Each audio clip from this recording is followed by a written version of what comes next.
Good morning friends, ज्ञान channel में आपका स्वागत है।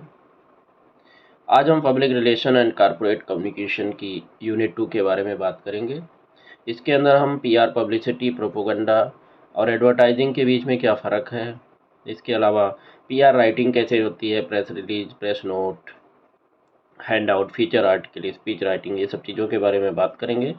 उसके बाद पीआर एंड मीडिया रिलेशंस के बारे में लास्ट में हम बात करेंगे। तो चलिए आज का क्लास शुरू करते हैं।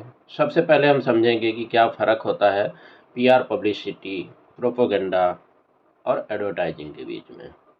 तो पब्लिक रिलेशन, पब्लिसिटी, प्रोपोगंडा और एडवर्टाइजिंग, ये सारे के सारे फ्रेंड्स कम्युनिकेशन टूल होते हैं जो कि किसी व्यक्ति के द्वारा, किसी संस्था के द्वारा या गवर्नमेंट के द्वारा जो है मैसेजेस कन्वेज करने के लिए, लोगों को परसेप्शन उनका चेंज करने के लिए, उनको इन्फ्लुएंस करने के लिए इस्तेमाल किए जाए। बट इनका सबका जो है एक अलग पर्पज़ और अलग जो है इसका कैरेक्टर होता है, जिसको हम अभी समझेंगे। पीआर पब्लिसिटी की अगर बात करें तो पहले तो पब्लिक रिलेशन समझो। पब्लिक रिलेशन क्या है? ये पॉजिटिव इमेज मेंटेन करने के लिए कोई भी ऑर्गेनाइजेशन या कोई भी इंडिविजुअल जो बाकी ऑर्गेनाइजेशन के साथ या बाकियों के साथ, पब्लिक के साथ, including media, customer, stakeholder, इनके सब के साथ जो है जो रिलेशंस बनाते हैं एक अच्छा इमेज, उसको हम पब्लिक रिलेशन बोलते हैं। इसके अंदर हम ऐसी एक्टिविटीज़ करते हैं उनको इंगेज करने के लिए, press release, community engagement, event planning, ये सब चीज़ें करते हैं। तो पब्लिसिटी, अगर पीआर पब्लिसिटी की हम बात करें तो ये जो है पीआर का ही एक जो है मतलब समझ लीजिए कि पीआर को इस्तेमाल करके जो पब्लिसिटी अपनी कराई जाती है उसी को जो है पीआर पब्लिसिटी बोला जाता है। ये जो है समझ लीजिए कि मीडिया अटेंशन को अपनी तरफ गेन करना, इस अपने आप को जो है मतलब बहुत तरह से एक्सपोज कराना, इसके जैसे कि न्यूज स्टोरी, फीचर आर्टिकल्स या इंटरव्यूज़ के माध्यम से, तो इसको हम बोलते हैं पीआर पब्लिसिटी। इवेंट्स वगैरह भी ऑर्गेनाइज कराना। इसके तरीके बहुत ही सिंपल होते हैं। न्यूज़ वर्दी कंटेंट जो है प्रोवाइड करते हैं लोगों को, इन्फॉर्मेशन देते हैं जर्नलिस्ट को और मीडिया आउटलेट्स को, उनके साथ अच्छा पीआर बना करके, ताकि जो है वो उसको कवर करें और उसके बाद जो है उसके बारे में उनका जो है एक अच्छा पीआर पब्लिसिटी बने। तो बेसिकली ये एक जो है पॉजिटिव तरीका है अपने आप को लोगों के साथ जोड़ने के लिए और अपनी पब्लिसिटी कराने के लिए। लेकिन अगर हम सेकंड प्रोपेगेंडा की बात करें, प्रोपेगेंडा भी एक कम्युनिकेशन का फॉर्म ही होता है, लेकिन मेन इसका प्रॉब्लम क्या होता है कि ये मैनिपुलेटिव जो है एक्टिविटी करता है, मैनिपुलेट करने की कोशिश करता है। ऑडियंस की ओपिनियन या बिलीफ को जो है अपने स्पेसिफिक कोई भी कारण है, कोई भी काज है, उसके लिए परसुएट करने की कोशिश करता है, अपनी तरफ आकर्षित करने की कोशिश होता है, या आपका जो एजेंडा है उसके प्रति आकर्षित करने की कोशिश करता है। और वो भी कोशिश करता है, लेकिन साथ में जो इन्फॉर्मेशन जो प्रोवाइड करता है वो बहुत ही बयास्ड ओपिनियन होता है और साथ साथ में मिसलीडिंग ओपिनियन भी होता है, क्योंकि करेक्ट ओपिनियन नहीं होता है। इसके तरीके क्या होते हैं कि बहुत सारे टेक्निक्स का इसमें इस्तेमाल किया जाता है। Emotional appeals, misinformation, selective presentation of facts, इन सब चीज़ों की का इस्तेमाल करके इसको जो है प्रोपोगंडा को आप जो है पब्लिक के बीच में लाते हैं। अगर हम इसमें इंटेंट की बात करें तो प्रोपेगेंडा का जो है एक हिडन बयास्ड एजेंडा होता है और इसमें जो है ट्रांसपेरेंसी और ट्रूथफुलनेस को कोई ख़ास जो है तवज्जो नहीं दी जाती है। आपका इंटेंट खाली जो है सॉल्व होना चाहिए। एडवर्टाइजिंग, एडवर्टाइजिंग एक जो है पेड फॉर्म ऑफ कम्युनिकेशन है। इसमें किसी भी प्रोडक्ट को प्रमोट करना, सर्विसेज को प्रमोट करना, आइडियाज़ को प्रमोट करना और जो है आप जो है पब्लिक के बीच में अवेयरनेस लाना, तो यही इसका रोल होता है। इसमें आप जो है आप एडवर्टीज़मेंट्स को क्रिएट करते हैं, उनको जो है कम्युनिकेट करते हैं बहुत सारे मीडिया चैनल्स के थ्रू, जैसे टीवी, रेडियो, प्रिंट, ऑनलाइन या सोशल मीडिया, और ऑफलाइन भी किया जाता है होर्डिंग वगैरह के माध्यम से। और इसमें एडवर्टाइज़र का फुल कंट्रोल होता है कंटेंट के ऊपर और उसकी प्रेजेंटेशन के ऊपर, जिसकी वजह से वो एक प्रिसाइज जो है टारगेटिंग कर सकते हैं, जिसको भी करना चाहते हैं।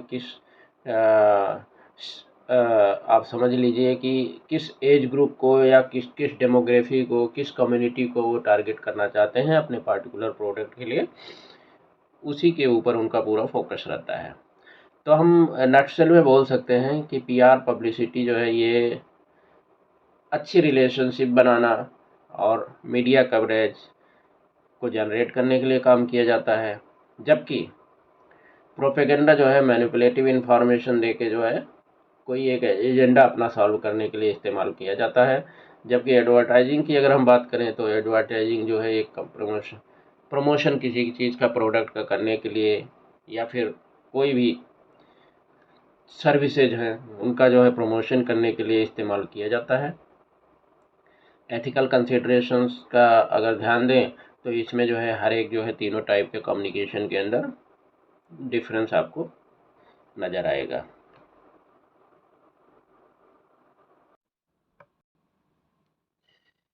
नेक्स्ट है writing for PR, press release, press note, hand out, feature, articles, speech writing वगैरह। तो हम एक एक करके समझेंगे। तो पीआर जो है, इसमें राइटिंग फॉर पीआर में जो है बहुत सारे रेंज ऑफ कम्युनिकेशन मटेरियल और डॉक्यूमेंट्स का इस्तेमाल किया जाता है। इनका सबका जो है अलग अलग पर्पज होता है और अलग अलग ऑडियंस को अट्रैक्ट किया जाता है। अभी हम समझेंगे एक एक के बारे में। तो प्रेस रिलीज की अगर बात करें तो प्रेस रिलीज एक बहुत ही कंसाइज डॉक्यूमेंट होता है, छोटा सा डॉक्यूमेंट होता है। न्यूज़वर्दी जो इवेंट होते हैं या डेवलपमेंट्स जितने ऑर्गेनाइजेशन के अंदर किसी हैपन होते हैं, उसी के बारे में जो है वो मीडिया वगैरह को हैंड ओवर करते हैं अपना प्रेस रिलीज, ताकि उसको प्रेस इस्तेमाल करके पब्लिक तक पहुंचा पाए। और इसमें बहुत ही की इंफॉर्मेशन न्यूज़ कवरेज के लिए खाली दिया जाता है। प्रेस नोट, प्रेस नोट जो है प्रेस रिलीज की तरह ही बिल्कुल होता है, और ये उससे भी छोटा होता है। Hand out, hand out informal document की तरह होता है, जो कभी भी जो है मीडिया को दिया जाता है या पब्लिक को। किसी इवेंट जब होता है, कोई कॉन्फ्रेंस होता है, प्रेजेंटेशन होता है, तो उसमें हैंड आउट दिया जाता है। इसमें बहुत सारे की फैक्ट, फिगर्स और बहुत सारे डिटेल्स जो है उस टॉपिक के बारे में जो है आपके दिए जाते हैं। और हैंड आउट इसलिए भी दिया जा सकता है क्योंकि आप जो कोई चीज़ कवर कर रहे हैं तो वो फैक्ट फिगर्स पब्लिक को बताएंगे तो, या किसी को भी बताएंगे तो वो पूरा का पूरा जो है उसको दिमाग में उसको नहीं बैठा सकता है। तो हैंडआउट के अंदर डिटेल्ड इन्फॉर्मेशन होती है उसके बारे में, और उसको बाद में भी आदमी जा करके अपने समय पे उसको पढ़ाई करके और चीज़ों को और डिटेल में समझ सकता है। फीचर आर्टिकल की अगर हम बात करें, ये थोड़ा सा जो है हैंडआउट वगैरह से भी बड़े होते हैं। इन डेप्थ पीसेज होते हैं राइटिंग के, इसमें background information, human interest story या इनसाइटफुल एनालिसिस जो है किसी भी पार्टिकुलर सब्जेक्ट या किसी भी प्रोडक्ट या किसी भी चीज़ के बारे में दी जाती है। स्पीच राइटिंग, स्पीच राइटिंग लोगों के लिए, किसी इंडिविजुअल के लिए स्पीच का जो क्राफ्टिंग किया जाता है, जैसे कि कंपनी के एग्जीक्यूटिव या पब्लिक फिगर्स के लिए आप देखेंगे नेता लोग जो है काफ़ी जो है अपना वो स्पीच साथ में कैरी करते हैं। तो उसको जो है स्पीच राइटिंग बोला जाता है। किसी भी इवेंट, कॉन्फ्रेंस या पब्लिक गैदरिंग में जो है एड्रेस करने के लिए किसी पब्लिक फिगर या जो है किसी के द्वारा जो मैनेजरियल लेवल पे जो लोग होते हैं, जो लोगों को एड्रेस करते हैं, वो जो इस्तेमाल करते हैं। स्पेशल स्पीच, स्पेशल स्पीच जो है कोई सिग्निफिकेंट ओकेशन या इवेंट के लिए जो है बनाया गया होता है। जैसे की नोट एड्रेसेज होते हैं, अवार्ड सेरेमनीज या कमेमोरेशंस वगैरह कुछ होते हैं, एनुअल मीटिंग्स, इस टाइप से जो होते हैं उनको स्पेशल स्पीच बोला जाता है। बैकग्राउंड मटेरियल, बैकग्राउंड मटेरियल ऐसे डॉक्यूमेंट होते हैं या फैक्ट शीट होते हैं, वाइट पेपर्स या इंफॉर्मेशन पैकेट, जो कि किसी भी ऑर्गेनाइजेशन के बारे में, प्रोडक्ट के बारे में या किसी भी इशू के बारे में कम्प्रहेंसिव इंफॉर्मेशन प्रोवाइड करते हैं। सीडीएन चार्टर जो है किसी भी ऑर्गेनाइजेशन का जो होता है, ये पब्लिक कमिटमेंट डॉक्यूमेंट होता है। इसमें उसके सर्विस स्टैंडर्ड्स, एक्सपेक्टेशंस, किसी भी गवर्नमेंट एजेंसी के, ऑर्गेनाइजेशन के अपने सिटीजन के प्रति, तो इनको सबको जो है उसके अंदर जो है वो पूरा डिटेल में दिया जाता है, तो उसको हम सीडीएन चार्टर बोलते हैं। बेसिकली ये गवर्नमेंट एजेंसी जो है अपनी जो है देती हैं। क्रिएटिव राइटिंग, क्रिएटिव राइटिंग जो है पीआर के अंदर स्टोरी टेलिंग, इमेजिनेटिव लैंग्वेज का इस्तेमाल करके ऑडियंस को इंगेज करना, मार्केटिंग कैंपेन या ब्रांड स्टोरी टेलिंग या प्रमोशन किसी चीज़ का अगर करना है तो एज ए प्रमोशनल मटेरियल ये सब इस्तेमाल की जा सकती है। रिपोर्ट राइटिंग, रिपोर्ट राइटिंग एक समझ लीजिए कि रिसर्च फाइंडिंग, कोई भी डेटा किसी चीज़ को कंपाइल करके या फिर कोई भी इंफॉर्मेशन है उसको एक अच्छी तरह से एक स्ट्रक्चर करके बना करके जो यूज किया जाता है पीआर के लिए या रिसर्च या जो है इवैल्यूएशन के लिए इस्तेमाल किया जाता है, उसको हम रिपोर्ट राइटिंग बोलते हैं। Agenda and minutes of meeting, कोई भी जो है आपकी मीटिंग अगर होती है तो मीटिंग के अंदर जो चीज़ें डिस्कस होती हैं, जो एजेंडा पॉइंट्स होते हैं, जो कौन उसको किसने रखा है और उसको जो है क्या क्या उसने पॉइंट्स उसके क्या है, उसके अंदर क्या डिसीजन वहाँ पे लिया गया या फिर पेंडिंग है बाद में लिया जाए, वो सारे डिटेल्स जो कवर करते हैं उसको हम agenda and minutes of meeting बोलते हैं। घोस्ट राइटिंग, घोस्ट राइटिंग में किसी के बिहाफ में अगर जो है आप लिखते हैं कोई चीज़, जैसे स्पीचेज हो गए, आर्टिकल्स हो गए या बहुत सारे मटेरियल होते हैं जिसमें ऑथरशिप जो है एट्रीब्यूट किया जाता है उम, अ, जिसके लिए कंटेंट लिखा गया है, अपने खुद के लिए नहीं उसको एट्रीब्यूट किया जाता है। जैसे कि मैंने जो है आपके लिए लिखा है, तो वो आप उस जो है ऑथर का नाम जो है आपका रहेगा, लेकिन लिखने वाला मैं हूँगा, तो इसको हम घोस्ट राइटिंग बोलते हैं। तो इनके सबके जो जितनी भी राइटिंग्स हैं उनके सबके स्पेसिफिक पर्पज़ होते हैं और ज़रूरत के हिसाब से उस टाइप की राइटिंग का इस्तेमाल किया जाता है। अभी नेक्स्ट हम बात करेंगे पीआर एंड मीडिया रिलेशंस। तो मीडिया जो है रिलेशंस बहुत ही ज़रूरी होता है पीआर में, क्योंकि ये इनके जो है कम्युनिकेशन के एस्पेक्ट अलग-अलग होते हैं। रेपुटेशन मैनेजमेंट के लिए किसी भी ऑर्गेनाइजेशन के लिए मीडिया के साथ अच्छे रिलेशन रखना बहुत ही ज़रूरी होता है। तो अभी हम एक-एक के ऊपर बात करेंगे। पब्लिक रिलेशन की अगर हम बात करें, ये एक स्ट्रेटजिक कम्युनिकेशन डिसिप्लिन होती है। ये एक पॉजिटिव रेपुटेशन और रिलेशनशिप जो है अपने ऑर्गेनाइजेशन का बाकी सभी के साथ जितने स्टेक होल्डर हैं उनके साथ बना के रखने के लिए इस्तेमाल की जाती है।